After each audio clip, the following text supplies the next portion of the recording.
علیکم، میں امداد سمرو۔ عمران خان صاحب اپنے سیاسی انجام کی طرف، سیاسی منطقی انجام کی طرف تیزی سے آگے بڑھ رہے ہیں۔ سسٹم پر دباؤ ڈال رہے تھے، سسٹم کو بلیک میل کر رہے تھے، مگر ان کی بلیک میلنگ چلی نہ، دباؤ کہیں کے نہیں رہے عمران خان صاحب۔ ویسے تو کہتے ہیں نہ ادھر کے نہ ادھر کے، لیکن چلیں شاعرانہ انداز میں کہہ دیتے ہیں، وہ ذرا انداز زیادہ نامناسب سا انداز ہے، ادھر کے رہے نہ ادھر کے، مگر شاعرانہ انداز میں نہ خدا ہی ملا نہ وصال صنم۔ تو عمران خان صاحب کے ساتھ یہی ہوا ہے، کچھ بھی نہیں حاصل ہوا۔ چلے تھے عمران خان صاحب حکومت گرانے، حکومت گراتے گراتے گراتے اپنی حکومتیں گرا گئے۔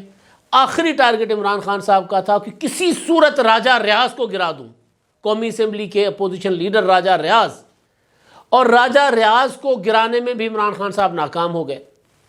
ایسی حکمت عملی عمران خان صاحب نے اپنائی تھی کہ اس حکمت عملی کی وجہ سے پی ٹی آئی کے اندر سے عمران خان صاحب کے خلاف سنگین بغاوت پھوٹ پڑی ہوئی ہے۔ عمران خان صاحب کو انگلیاں اٹھا اٹھا کر پارٹی کے اندر لوگ پوچھ رہے ہیں کہ جناب یہ کیا کر دیا، کون سا سرپرائز تھا جو آپ نے دینا تھا۔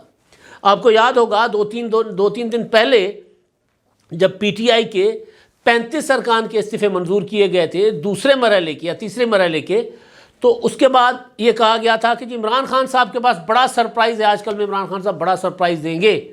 عمران خان صاحب کا سرپرائز تو ابھی تک مارچ سے لے کے 8 مارچ سے، جب بلکہ اس سے پہلے فروری سے عمران خان صاحب سرپرائز دینا چاہ رہے تھے، وہ کوئی سرپرائز نہیں دے پائے۔ عمران خان صاحب کو سرپرائز کے اوپر سرپرائز ملتا رہا، ڈھیٹ بن کر عمران خان صاحب کہتے رہے یہ تو میری مرضی کے مطابق چل رہا تھا جو کچھ ہو رہا تھا۔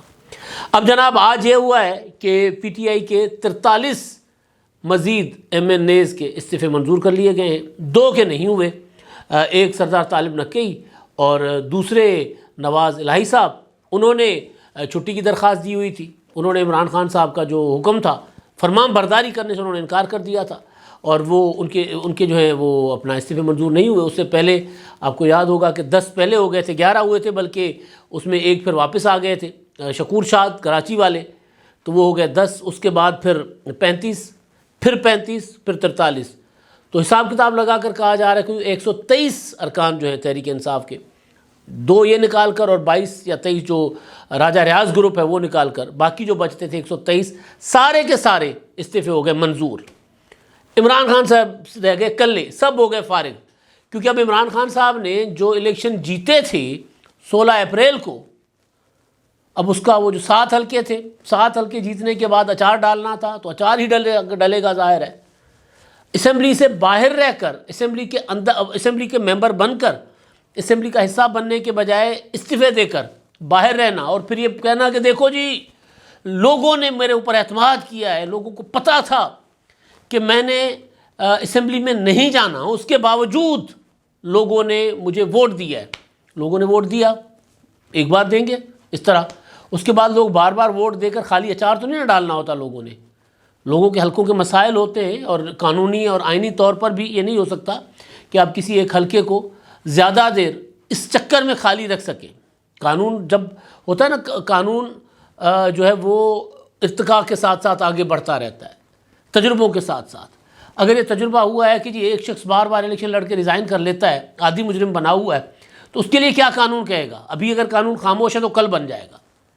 ایک شخص ایک ہی ٹائم پہ 10 حلقوں سے، 15 حلقوں سے الیکشن لڑتا ہے، اس پر قانون کیا کہتا ہے؟ ریاست کے جو اخراجات، قوم کے جو ٹیکس کا پیسہ خرچ ہوتا ہے، اس پر قانون کیا کہے گا؟ قانون آگے چل کر ابھی خاموش ہے، ابھی قانون میں نہیں۔ ابھی یہ ہے کہ جی کوئی بھی بندہ جو قومی اسمبلی یا صوبائی اسمبلی کا الیکشن لڑ سکتا ہے، لڑنے کے قابل ہے، اس کے اوپر کوئی پابندی نہیں ہے، وہ کوئی سزا یافتہ نہیں ہے، وہ کوئی ڈیفالٹر نہیں ہے، وہ کوئی مفرور نہیں ہے، تو یعنی اس کو قانون اور آئین کے تقاضوں کے مطابق الیکشن لڑ سکتا ہے، تو وہ ایک یا ایک سے زائد حلقوں پر الیکشن لڑ سکتا ہے، یہ آج کا قانون کہتا ہے۔ مگر عمران خان صاحب نے جو کچھ کیا ہے، تو اس کے بعد اب جو مقننہ ہے، ایون جوڈیشری ہے، وہ یہ سوچ رہی ہے کہ یار یہ قانون کو بدلنا چاہیے، چند حلقے ہوں، 2 یا 3 حلقے ہوں، کیونکہ عموماً یہ والی جو شک تھی یا یہ گنجائش اس وجہ سے بھی چھوڑی جاتی تھی کہ ایک پارٹی کا جو لیڈر ہوتا ہے، جو وزیر اعظم کا کینڈیڈیٹ ہے، وہ الیکشن لڑ رہا ہے، اس کے سامنے اگر الیکشن لڑ رہا ہے کوئی بندہ، وہ دو جگہ پر اسی لیے الیکشن لڑ رہے ہوتے تھے نا۔ محترمہ بینظیر بھٹو نے لڑے 3 4 حلقوں پر، ذوالفقار علی بھٹو شہید نے لڑے، اس کے علاوہ نواز شریف صاحب نے لڑے ہیں، پھر عمران خان صاحب نے لڑے ہیں. تو اس کے پیچھے یہ ایک لاجک ہوتی تھی کہ یار جو ہے نا گنجائش نہیں رہنی چاہیے کہ آپ کا جو لیڈر ہے، جو وزیر اعظم کا کینڈیڈیٹ، وہ کسی حلقے سے کوئی مسیپ ہو جاتا ہے، اپنے ایک حلقے پر انتخاب لڑ رہا ہے تو وہاں سے وہ الیکشن ہی نہ ہو، کیونکہ اس کے بعد ظاہر ہے 2 مہینے کے بعد یا 3 مہینے کے بعد الیکشن ہوگا، تو پرائم منسٹر کا کینڈیڈیٹ ہی باہر رہا ہو تو پھر بچے گا پیچھے کیا. تو ایک یہ ہوتا تھا. لیکن عمران خان صاحب نے ضد اور انا بنا لی کہ جی میں نے سسٹم کو چلنے نہیں دینا، کیونکہ میں باہر ہوں لہٰذا میں ہر جگہ پر کھڑا رہوں گا. تو پھر سسٹم ریئیکٹ کرتا ہے. یہ نہیں ہو سکتا کہ ہر کوئی گاندھی جی کا بندر نہیں ہے نا. انڈیا میں کہتے ہیں گاندھی جی کا بندر، مطلب آپ گاندھی نے کہا کہ جی کوئی ایک تھپڑ مارے تو دوسرا گال دے دو. ہر کوئی ایسے نہیں کرتا، ہوتا ہے وہ، لیکن بار بار تھپڑ کھانے کے بعد وہ مونا بھائی MBBS میں تھا کہ جی وہ اگر دوسرا تھپڑ مارے تو پھر دے مارو. کہتا جی پھر تو گاندھی جی نے اس بارے میں کچھ نہیں کہا کہ آپ اگر ایک تھپڑ مارے تو آپ دوسرا گال پیش کر دو، دوسرا مارے تو پھر کیا کرو، تو پھر ہے کہ جواب میں دے مارو. تو عمران خان صاحب کو سسٹم بار بار گال پیش کر رہا تھا، چاہے جوڈیشری تھی، چاہے پارلیمنٹ تھی، چاہے اسٹیبلشمنٹ تھی. گنجائش بہت نکالی گئی عمران خان صاحب کے لیے. اتنی گنجائش پاکستان کے کسی سیاستدان کے لیے نہیں نکالی گئی. لایا گیا، سر پر بٹھایا گیا، قوم کی تباہی اور بربادی کر کے، قوم کی اخلاقیات تباہ کر کے، سیاسیات تباہ کر کے، معاشرت تباہ کر کے، ہر چیز معیشت تباہ کر کے، اس کے باوجود بھی قوم کے سر پر ننگا ناچ کرنے کی گنجائش عمران خان صاحب کو دی گئی، بار بار دی گئی. لیکن وہی نا بات کہ ایک گال دیا تھپڑ مارا، دوسرا گال دیا تھپڑ مارا، تیسری بار گال دیا تھپڑ مارا. سسٹم کتنی بار تھپڑ برداشت کرتا. میں سسٹم کی بات کر رہا ہوں، سیاسی سسٹم کی. میں سسٹم کی بات کر رہا ہوں، آئینی سسٹم کی. اس لیے میں کہہ رہا ہوں کہ پھر قانون، جب ایک بار آپ ایک چیز کر لو تو اس کے بعد قانون نے جب قانون دیکھتا ہے کہ یار یہ تو کوئی ادھر اصلاحات کی ضرورت ہے، سدھارے کی ضرورت ہے، سدھارنے کی ضرورت ہے اس قانون کو، تو پھر قانون نیا بن جاتا ہے، تو قانون بننے کی طرف جائے گا. تو میں گزارش یہ کر رہا تھا کہ عمران خان صاحب جو ہیں وہ سمجھ رہے تھے کہ وہ سسٹم سے بالا ہیں، میں ہوں سسٹم. کچھ نادان دوستوں نے غلطی سے عمران خان صاحب کو یہ بھی کہہ دیا کہ خان صاحب سسٹم تو آپ ہیں، سسٹم کو تو آپ کے گرد گھوم رہا ہے، باقی تو سارے سسٹم سے آؤٹ ہو گئے ہیں. عمران خان صاحب نے آ کر سب کو باہر نکال دیا ہے. اسی زوم میں، اسی غلط فہمی میں، اسی گھمنڈ میں عمران خان صاحب جو ہیں وہ ڈھونگی پہلے سے تھے، گھمنڈی بن گئے. ان کو لگا کہ جی میرے بغیر سسٹم نہیں چل سکتا، لہذا انہوں نے استعفے دینے کا اعلان کیا تھا. اور پھر ان کو لگا کہ جی کسی میں ہمت ہے میرے استعفے منظور کرے، عدالتیں میرے ساتھ ہیں، عدالتیں میرے پاس ہیں. عمران خان صاحب بند کمروں میں کہتے رہے یار کر لیں، ہم جا کر عدالتوں میں کر لیں گے. اب یہ عدالتوں میں جائیں گے تو پتہ چلے گا کہ کیا ہوتا ہے.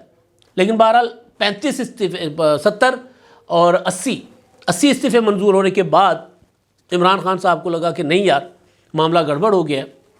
انہوں نے اپنے بندے بھیجے کہ جا کر اپنے استعفے واپس لے لو. جو باقی 45 بندے تھے وہ گئے. پھر وہی میں نے کہا نا کہ جو بھائی دوسرا تھپڑ مارنے کی اجازت نہیں دی جا سکتی تھی، تیسرا. پھر سسٹم نے ریئیکٹ کیا، سسٹم نے دروازے بند کر دیے عمران خان صاحب کے لیے. بھٹکتے رہے پارلیمنٹ ہاؤس کے بعد اسپیکر کے دروازے پر PTI والے، عامر ریاض ڈوگر صاحب کی جو چیف وہپ ہیں ان کی سربراہی میں بھٹکتے رہے. اور اس کے بعد پھر وہ الیکشن کمیشن چلے گئے کہ جب ہمارے استعفے نامنظور کرو. میں نے گزارش کیا تھا کہ استعفے منظور ہو جائیں گے، ہو گئے. آج صبح خبر آئی کہ جی جناب وہ استعفے منظور کر لیے گئے ہیں. اب وہ تھو کھٹا والی بات ہو گئی. اب یہ ہوا کہ استعفے منظور ہونے کے بعد خان صاحب کے جو فواد چودھری صاحب ہیں وہ یہ فرما رہے ہیں کہ جی ہم تو وہاں اپنے اس جعلی پارلیمنٹ میں ہمیں بیٹھنے کا کوئی شوق نہیں تھا، ہم تو گئے تھے راجہ ریاض کو گرانے. اب یہ ہے PTI کا تنزلی کا اعلیٰ نمونہ. کہاں جو بائیڈن امریکہ کی تسلط سے پاکستان کو آزاد کروانا تھا، جس طرح طالبان نے غلامی کی زنجیریں توڑی تھیں، ایسے غلامی کی زنجیریں توڑنی تھی. اور کہاں پھر جنرل قمر جاوید باجوہ اور اسٹیبلشمنٹ سے اس قوم کو اپنا نجات دلوانا تھا. اسٹیبلشمنٹ کو ساتھ ملا کر پاکستان کے چور، لٹیرے، ڈاکو جن کو عمران خان صاحب کہتے ہیں، یعنی پاکستان کی حقیقی سیاسی لیڈرشپ، اس کے اوپر ساری تاحیات پابندیاں لگوا دینی تھی، ختم کر دینا تھا، ان کا صفایا کر دینا تھا. کہاں وہ ٹارگٹ، کہاں اس حکومت کو گرانا. اور اب چیف الیکشن کمشنر، اور اب عمران خان صاحب کے 2 بنیادی ٹارگٹ بن گئے تھے، دونوں اچیو نہیں ہو سکے۔ محسن نقوی کا تقرر رکوانا بطور نگران وزیر اعلیٰ پنجاب، اور راجہ ریاض کو بطور اپوزیشن لیڈر ہٹانا، اور وہاں پر نمبر تھا عمران خان صاحب کے پاس، نمبر تھا۔ اپنا 123 ارکان کے باوجود عمران خان صاحب بھٹک رہے تھے سڑکوں پر۔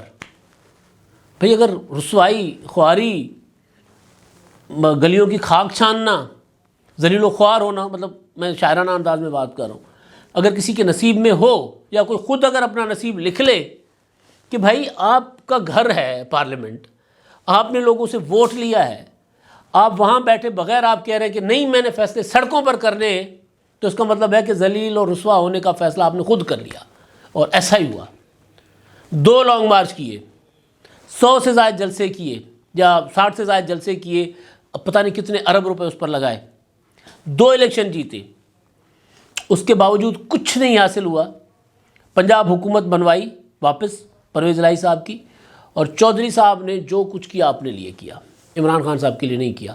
ابھی بھی چودھری صاحب جو کچھ کر رہے ہیں اپنے لیے کر رہے ہیں، ان کو پتہ ہے کہ عمران خان صاحب جو ہیں وہ نااہلی کی طرف جا رہے ہیں۔ چودھری صاحب سسٹم کے آدمی ہیں، دوسرے سسٹم کے، میں یہ جو پہلے والا سسٹم تھا نا پولیٹیکل سسٹم، اس کے نہیں ہے وہ آدمی، دوسرے سسٹم کے آدمی ہے۔ ان کو پتہ چل جاتا ہوتا ہے، ان کو پتہ چل جاتا ہے کہ یہ حالات، موسم کیا آنے والا ہے، تو ان کو اندازہ ہے کہ عمران خان صاحب نااہل ہونے والے ہیں۔ تو اس لیے چودھری صاحب اپنی سیاست کرتے رہے، تو عمران خان صاحب کو کوئی اچیومنٹ نہیں ملی، اور فائنلی 123 ارکان کے استعفے منظور ہونا شروع ہوئے، تو عمران خان نے کہا کہ نہیں ہم پارلیمنٹ میں واپس آتے ہیں، لیکن دیر کر دی تھی فیصلہ کرنے میں۔ تب تک سسٹم عمران خان صاحب کا جتنا بھی دباؤ تھا وہ برداشت کرنا سیکھ گیا تھا۔ میں پہلے دن سے کہہ رہا ہوں کہ عمران خان کا برداشت سسٹم، جو دباؤ ہے وہ سسٹم نہیں لے رہا۔ یعنی دباؤ تو ہوتا ہے نا کہ آپ دباؤ آ گیا آپ کے اوپر، لیکن سسٹم کہہ رہا ہے کہ یار برداشت کر لو اس کو، نکل جاؤ اس سے۔ عمران خان صاحب کے اس کے اندر کبھی بھی سسٹم جو ہے وہ بلیک میل نہیں ہوا، ورنہ بلیک میل ہونا، بارگیننگ کرنا، سیاست میں یہ سارا کچھ چلتا ہے۔ اب عمران خان صاحب جو ہیں وہ سارے ارکان ان کے جو ہیں وہ فارغ کر دیے گئے۔ اب عمران خان صاحب خود اکیلے، وہ جو 7 حلقوں سے الیکشن جیتے تھے 16 اکتوبر کو، ان میں سے کسی ایک حلقے پر اکیلے جا کر حلف لے لیں گے، باقی 6 حلقے پھر خالی ہو جائیں گے۔ اکیلے بچے پی ٹی آئی کے عمران خان صاحب، اندر جائیں گے، اندر وہیں پر آ گئے جہاں 2 کے الیکشن میں تھے۔ 2008 کا تو بائیکاٹ کیا تھا نا، 2002 کے الیکشن میں جب عمران خان صاحب مشرف کی سپورٹ سے MNA بنے تھے، وہیں پر آ گئے تنہا، باقی سارے پیچھے کوئی نہیں ہے، ساروں کے استعفے منظور ہو گئے۔ آج آپ دیکھ لیں، محسن نقوی کے خلاف پروٹیسٹ کرنے کا اعلان کیا ہوا تھا عمران خان صاحب نے، چند 100 لوگ لاہور جیسے شہر میں، چلیں بہت زور لگا لیں تو 1000-1500 لوگ وہ GPO چوک پر کٹھے ہوئے تھے، کچھ الیکشن کمیشن کے اندر کٹھے ہوئے تھے، اور وہ چوک کے اوپر وہ ایک سڑک بلاک کر کے گاڑیوں کی قطاریں لگا کے ایک جمگھٹ تھا انسانوں کا، نعرے شارے اچھے لگے محسن نقوی کے خلاف۔ اب کہاں نواز شریف سے مقابلہ کرنا، کہاں آصف زرداری سے، کہاں جو بائیڈن سے، کہاں پتہ نہیں مطلب نیوٹرل سے نعرے لگ رہے ہیں محسن نقوی کے خلاف۔ محسن نقوی ایک صحافی ہیں، وہ انہوں نے نگران وزیر اعلیٰ کا لے لیا حلف، اٹھا لیا ہے، وزیر اعلیٰ بن گئے ہیں۔ اب دیکھیں عمران خان صاحب کو کاریگروں نے کس طرح ان کو پھنسایا ہے، یعنی اب ان کی طرف عمران خان صاحب جا ہی نہیں رہے۔ اب وہ کہہ رہے ہیں کہ جی پہلے یہ چھوٹے ٹارگیٹس ہیں نا آپ کے پاس، راجہ ریاض ہے، یہ پنجاب کی حکومت ہے، ٹارگیٹ یہ ذرا پورے کر لو نا، اس کے بعد دیکھی جائے گی۔ اور معاملہ عمران خان صاحب کا، الیکشن کمیشن آف پاکستان میں توہین الیکشن کمیشن کا جو مقدمہ تھا، آج اس میں بڑی جو سماعت ہوئی ہے نا، اس میں بڑی سگنیفیکنٹ چیزیں ہوئی ہیں۔ عمران خان صاحب آج بھی نہیں پیش ہوئے کہ جی زخمی ہیں، راجہ ریاض کہہ رہا ہوں میں، فواد چودھری اور اسد عمر بھی پیش نہیں ہوئے کہ جی وہ دونوں شہر سے باہر ہیں، فواد صاحب کراچی ہیں، اسد عمر شہر میں نہیں ہیں، تو وہ نہیں آ سکتے۔ تو آج الیکشن کمیشن نے کہا ہے کہ جی دیکھیں آپ کو ہم آپ کے وارنٹ جاری کرتے ہیں، تو آپ عدالتوں سے جا کے اسٹے لے آتے ہیں، آپ اگر نہیں پیش ہوں گے تو پھر ہم آپ کو مفرور قرار دے دیں گے۔ تو عمران خان صاحب آپ مفرور بھی ہو سکتے ہیں۔ اور دوسری چیز کہ سپریم کورٹ ہو، لاہور ہائی کورٹ ہو، اسلام آباد ہائی کورٹ ہو، کب تک اسٹے دے سکتی ہیں؟ تو جو میں نے گزارش کی نا کہ پرویز الہی صاحب بہت کاریگر آدمی ہیں، ان کو اندازہ ہو گیا ہوا ہے کہ خان صاحب کے معاملات کس طرف جا رہے ہیں، اس لیے وہ PTI کے اندر جا رہے ہیں۔ ان کو پتہ ہے کہ پی ٹی آئی کو چلانے والا پھر میرے علاوہ کوئی نہیں ہوگا. پرویز الہی صاحب بیٹھ گئے تو بیٹھ گئے, پھر وہی اپنا اونٹ اندر اور عربی باہر, خیمہ پہاڑ کر جا کر بیٹھ جائیں گے, تحریک انصاف والے ادھر ادھر ہو جائیں گے, چودھری صاحب بیٹھ جائیں گے تحریک انصاف میں. وہی کام جو چودھری صاحب نے مسلم لیگ نون کو سیام خیال گروپ بنا کر کیا تھا تو وہی کریں گے پرویز الہی صاحب. تو خان صاحب جو ہیں وہ سسٹم نے ان کو باہر پھینک دیا ہے. میں آپ کو سادہ سی ایک مثال دیتا ہوں. سمندر ہے نا, سمندر, تو اس کے اندر جتنا کچرا جاتا ہے نا, وہ سمندر کا ایک سسٹم ہے, ایک ویو آتی ہے, ایک لہر آتی ہے, ہوا چلتی ہے, وہ سارا کا سارا کچرا سمندر آ کر پھینک دیتا ہے کنارے پر. جو کچھ ہو رہا ہے قومی اسمبلی میں, پاکستان کی سیاست میں جتنا گند گھولا گیا تھا, پاکستان کی سیاست کا سمندر اس طرح صفائی کرنا شروع ہو گیا ہے. اب یہ صفائی اگر آگے تک چلتی رہے گی, اسی طرح ہوا چلتی رہے گی, تو پھر جو کنارے پر کچرا آیا ہے وہ بھی وہاں سے بھی اٹھا لیا جائے گا. اب تک کے لیے اتنا ہی. اللہ حافظ.